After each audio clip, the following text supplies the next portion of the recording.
বন্ধুরা, আজ চলে এসেছি কাতলা মাছের মাথা নিয়ে মুড়ি ঘন্ট বানাবো বলে।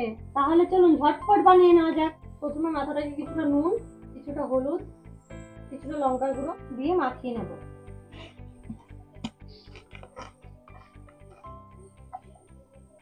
এবার কিছুক্ষণ রেখে দেবো। এই ফাঁকে কিছুটা গোবিন্দভোগ চাল ভালো করে ধুয়ে নেব। কড়াই বসিয়ে নেব। কড়াই 1 চামচ ঘি দিয়ে দেবো। এবার কিছুটা কাজু কিশমিশ দিয়ে ভালো করে ভেজে নেব।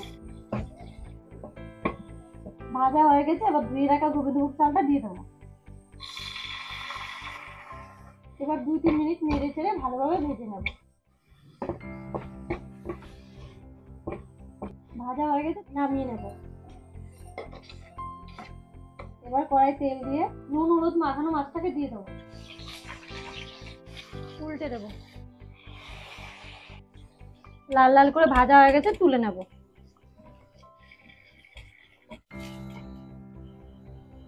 এবার মাছ ভাজা তেলে কেটে রাখা আলু দিয়ে দেবো। লাল লাল করে ভেজে নেব। ভাজা হয়ে গেছে, তুলে নেব।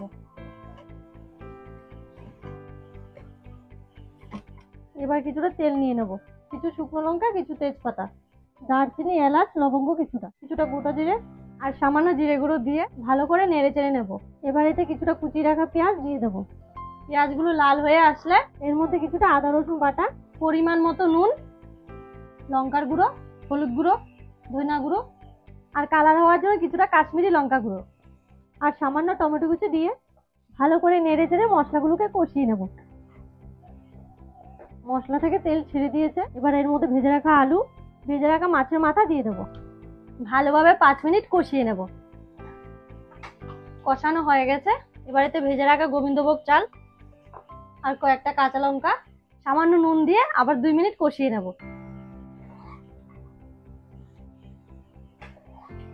2 মিনিট হয়ে গেছে, এবার এর মধ্যে পরিমাণ মতো গরম জল দিয়ে 5 মিনিটের জন্য ঢেকে দেবো।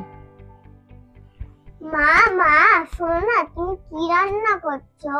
এই তো বাবা, দাদুর পছন্দের কাতলা মাছের মাথা দিয়ে মুড়ি ঘন্ট বানাচ্ছি। তাই? তুই দেখো আমাকে। তুমি দেখবে? হ্যাঁ। 5 মিনিট হয়ে গেছে, কিছুটা ঘি দিয়ে নামিয়ে নেব।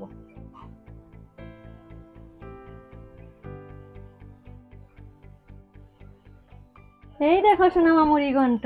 ও মা মা, এখানে তো আমি মুড়ি দেখতে পাচ্ছি না, কোথায় মুড়ি? বন্ধুরা, মেয়ে এমন প্রশ্ন করছে যার উত্তর আমার কাছে নেই। তোমাদের কারোর যদি এই প্রশ্নের উত্তর জানা থাকে তাহলে অবশ্যই কমেন্ট বক্সে জানিও।